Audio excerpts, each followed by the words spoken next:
Okay, sorry about that. So this document is a compilation of materials that I found really helpful during the 2015 response. There was this, after a few weeks and months of trying to coordinate the various disposal activities, I ended up with a binder of documents that I went back to again and again. And thanks to folks like Joanna Davis and others who provided additional content, this is a compendium of useful documents.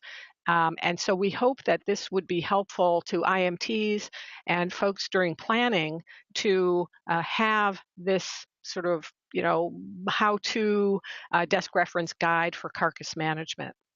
So for today, I just wanted to run through it with folks and, let you know what it contains.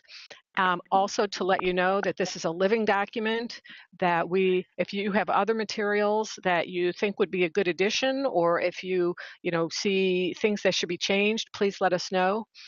For the most part, we can change the document. There are a few things that were graphics developed by others that we are unable to change, but for the most part, we can make those changes. So the document, as you can see, has a table of contents, which is active. So you can click on any of the items in the table of contents to jump to that page. In my opinion, this document is most useful printed out in a binder with tabs. We are having 100 copies printed through the Riverdale print shop, which I hope to distribute to IMT folks and other disposal coordinators and so forth. We can potentially get more printed. So I would definitely encourage people that would be the most useful way of using it. But it's also available as a PDF here. We will be uploading it to the APHIS website at some point, and otherwise it's available again as a PDF. So it starts off with just sort of an overview of the process. So if someone is assigned to the disposal desk at an IMT, at an ops center, and this kind of tells you where it is in the process, that it comes after detection and appraisal and depopulation, but before decontamination and restocking. It's an operational, then there's an operational timeline, which guides you through the key steps needed to do disposal efficiently. And although this seems like a really simple graphic, I can't overstate how important it is that step one is to engage the state environmental agency, because they're the ones who know the environmental regulations in their state, and they most likely know about the sensitive areas.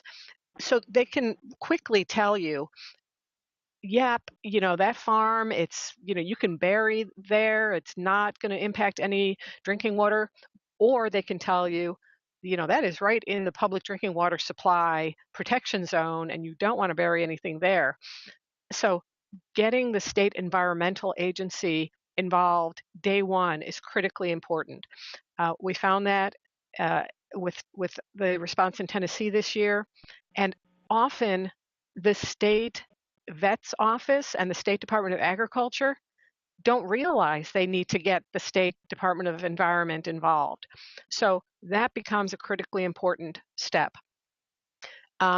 Once the state designates what's safe to do as disposal on that premises, then we can help implement that option.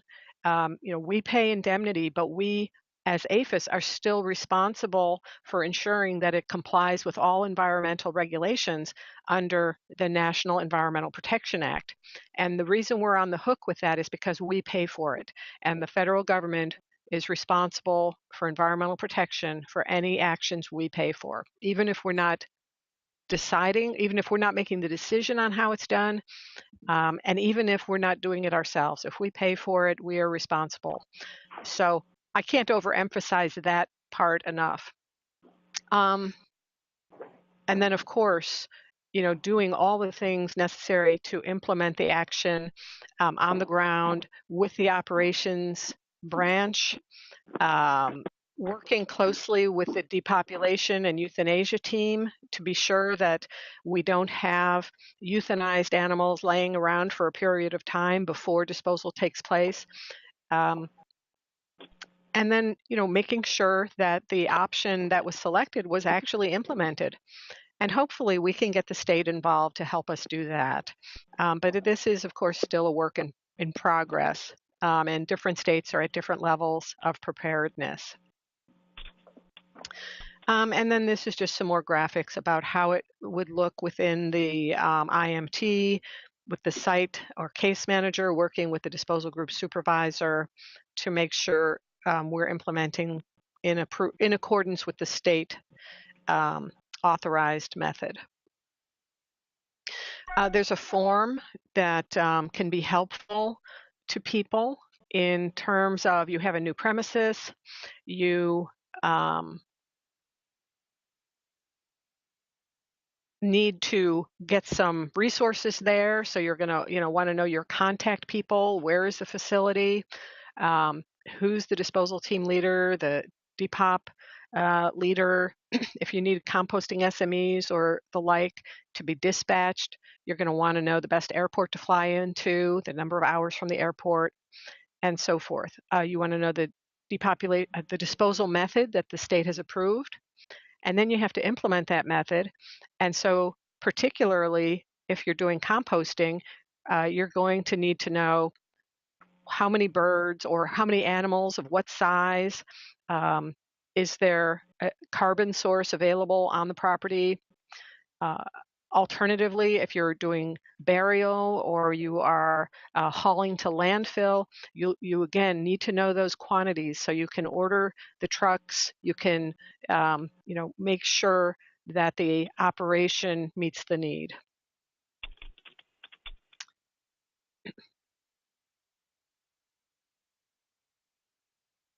Oops.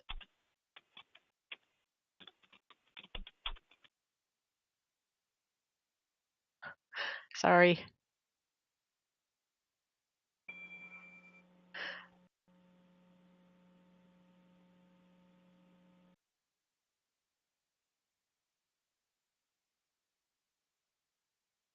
Okay.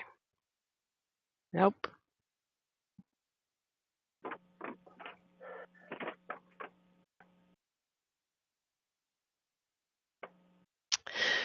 Okay, so then the next section goes into, you may have seen the decision tool, which has a matrix of the various disposal options, which are ranked by a variety of criteria and weighted. And bottom line, it comes out to, based on these 15 criteria, the safest options in order of preference would be offsite landfill, rendering, incineration, composting, followed by open burning or on-site burial being the least safe option. And this was arrived at by a panel of federal subject matter experts across various agencies, highly footnoted. And so then that information was translated into a decision cycle, which is shown here. Although the matrix determined that landfill and those offsite options were the safest from an overall perspective, they're often not preferred during an outbreak. The preferred methods are usually going to be those that are on premises. And so just, the logic of that whole sort of conundrum is, by virtue of the fact that those offsite options are permitted landfill, permitted incinerator, permitted rendering plant, they're already designed and operated to comply with all the environmental regulations. But if we're doing the disposal on site, we don't have that infrastructure in place. The unlined burial is not contained. Burning, has significant emissions which are not filtered. And composting can have risks as well if it's not constructed, if the compost windrows are not constructed properly. But nevertheless, on-site options are often preferred for disease management reasons.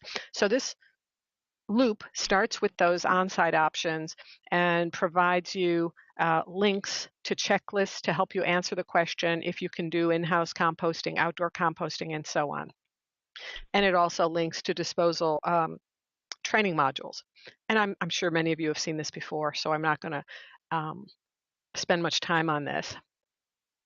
But although it's very detailed, it does include everything. And even though not every line might apply to your situation, it's good to consider each of these aspects because they can result, if you miss any of these items in the checklist, it can have adverse impacts on the overall operation. Just going to jump through that a little bit. Fast forwarding to section 3, which is talking about in-house composting. So section 1 was just kind of the general stuff. Section 2 was this decision tool. And now we're into section 3, which is more details about each of the disposal options. So let's say you've gone through that decision process and decided, yep, I want to do in-house composting. Section 3 is going to help you implement that. So the first thing is you're going to need the subject matter expert from the APHIS roster. It instructs you to contact the disposal cell who maintains that roster. The SME or someone on the ground will do the farm assessment, which essentially is filling out that form earlier in this document that I showed you. You get all of the equipment that you need, the materials, and for composting, carbon source is going to be key. We have a job aid, which kind of gives you a script to follow when calling potential vendors for carbon source. Another job aid, which shows you graphics of what is acceptable carbon source and what is not.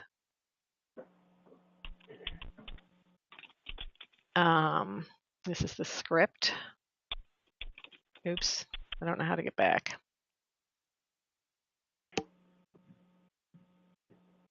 And so it'll jump you to these various job aids.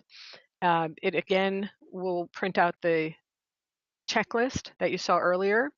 And composting in particular, we have a very detailed protocol on how to do it and a number of job aids to assist with that process. So that's probably the best documented alternative we have. Again, you could start with section 2 with that decision tree, or if you just know right off the bat you're going to do, if the state says we're doing in-house composting, you can just flip to that tab and work to implement that. And so even if you're not doing the composting yourself, reading through this material to understand what's involved can be extremely helpful. And it's intended to be a one-stop shop. So you've got everything you need in one place, one document. There's the protocol with diagrams. I apologize if I know there's a lag time, and I hope that it's not dizzying to be watching me scroll through this thing. Are you able to see the pages as I flip through them? Yeah. Okay, good. All right, and so as you can see, there's lots of forms and job aids and protocols and procedures and so forth. There's things that you can print out and give to producers, like this this 2-page document from Cornell. It is really handy where it's if you printed it out, one page on each side of a sheet and handed it to producers, that would be tremendously helpful to them, I think, when you're explaining the process. So lots of good resources in here for you to use.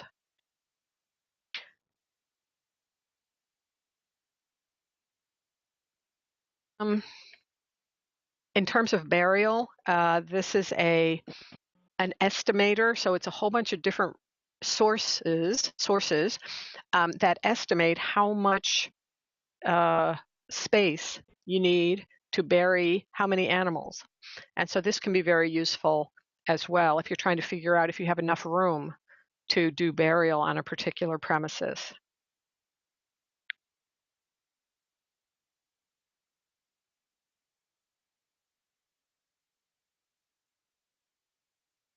Information about burial, all sorts of additional information. Landfill is another one where there will be some really helpful information that we were able to develop during 2015. Although it was a challenge, we did finally have the opportunity to use landfills, and in the process, we developed some waste acceptance practices that could be used. And this was developed by the state of Iowa together with their landfills. And so this was actual information that was helpful. Plus, after 2015, the state of Indiana spent a lot of time working with the landfills in their state to come up with this specific protocol for how the landfills would be engaged. And so we even have a section in here about reimbursement and contracting, that they have to have a DUNS number and get registered in SAM. And so, all of these things will help you prepare, help you understand the process for disposal, and even prompt state regulators and others for, what might be helpful if they're not already up to speed. And if they haven't been through it already, they won't be up to speed, and it's usually quite a shock. There's CDC guidance on personal protective equipment for landfill workers taking high path AI infected material, and so on. So this, again, is a living document. It will be revised and expanded as we gain more information. A section on transportation, which has some wonderful graphics. I have to say Texas A&M did a fantastic job on the graphics here.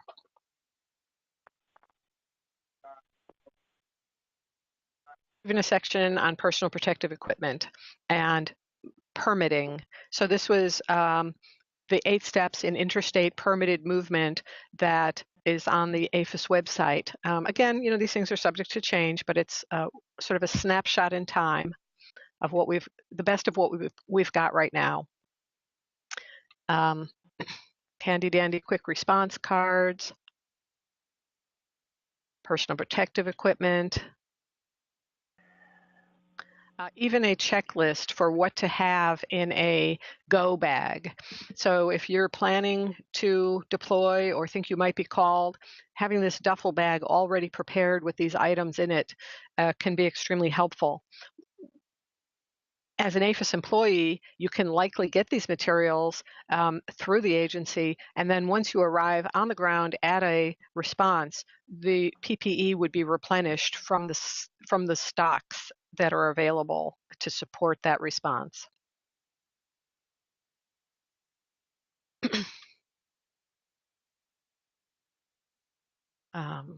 Some examples of simple decon setups, information about control zones, the overall process for high path AI that we followed, some frequently asked questions and public information that was used, and then some backup documents about debris removal. So for example, during hurricanes, who's responsible for what? And APHIS does not have authorities in the case of hurricanes. So our authority is limited really to providing information and not boots on the ground.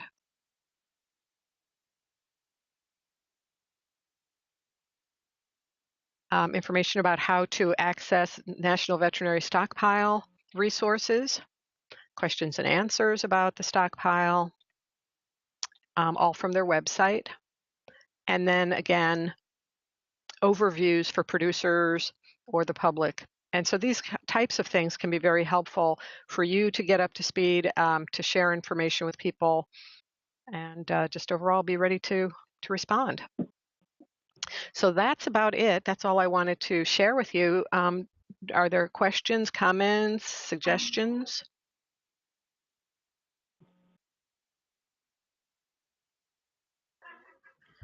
Hi, this is Leslie. To whose hands do you see this document being made for? Can these go to our industry partners, state partners? How do you feel about that? What's your intent? Thanks. Well, I think the initial intent is to have this as a desk reference guide at the operations center for the disposal group supervisor. And so as that person rotates in and out and they, a new person comes in to the desk, they have the same information that the previous people had. So that would be one use. Beyond that, I think it would be a good planning tool, a training tool, and an exercise tool. Certainly, there's lots of good information in here that people can steal from. If producers want to write their own site-specific plan, there's a lot of information in here that they can use to make those decisions.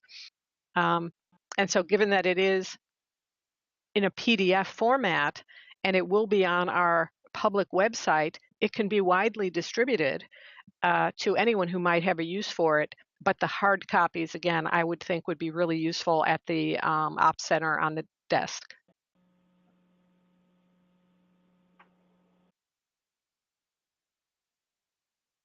Any other questions?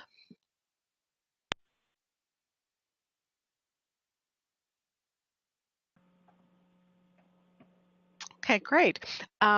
So I have sent it around, so you're free to use it and provide feedback as you see fit. I was wondering now if we could take a moment to talk about future presentations that you would like to hear about on upcoming calls. I've got a spreadsheet that I'm opening here, and it shows what we've already talked about. We've had, a number of talks on various disposal options, depopulation, decontamination. Today we've covered this desk reference guide. There's a few more that I have on the roster, talking about swine mass depopulation, the 2017 high path response, large animal disposal issues, ventilation shutdown, the rendering workshop outcomes, high path AI spread from composting. That's a study that's ongoing right now out of Georgia. So those are some things we have on the docket for future talks. Are there other topics people would like to hear about?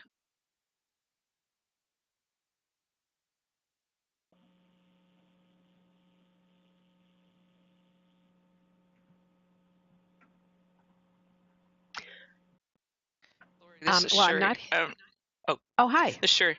Hi, that document you shared is just fantastic. It is beautiful. It is inclusive. So I just want to give you compliments on that. You did a fantastic job. Well, thank you. It was a team effort. Thanks.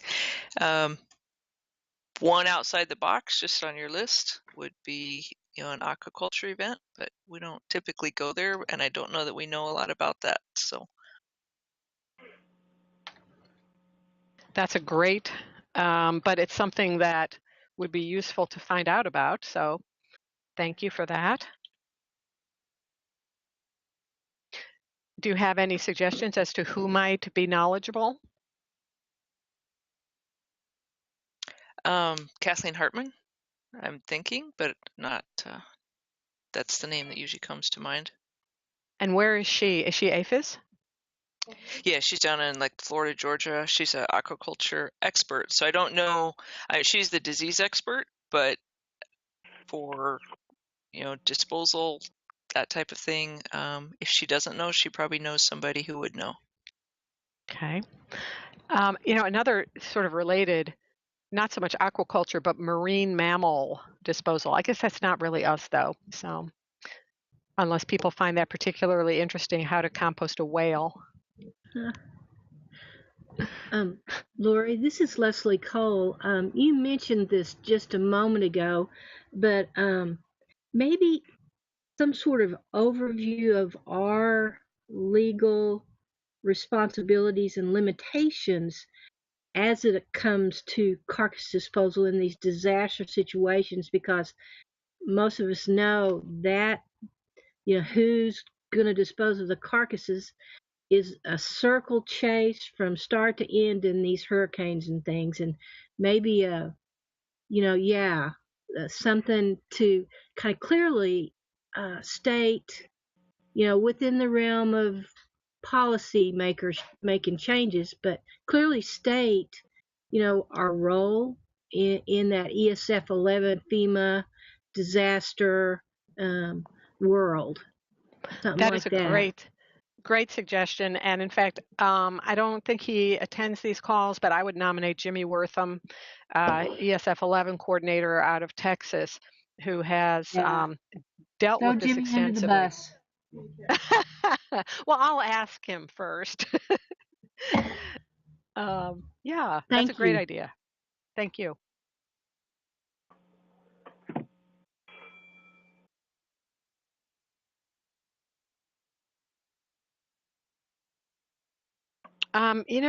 Something that I don't see on here, I don't think we have talked about, is anaerobic digestion. That was used for eggs in Wisconsin during 2015. And so I'm going to see if maybe that's something to add to the list.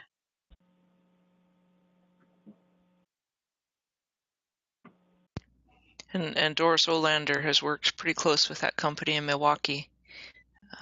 So if you want a person. Thank you.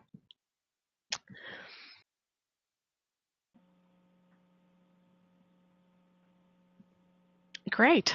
Well, that's really helpful. If you all think of other topics that would be good to discuss, don't hesitate to shoot me an email.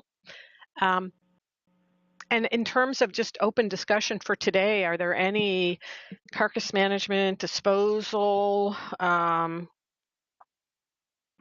topics you'd like to discuss on the call right now?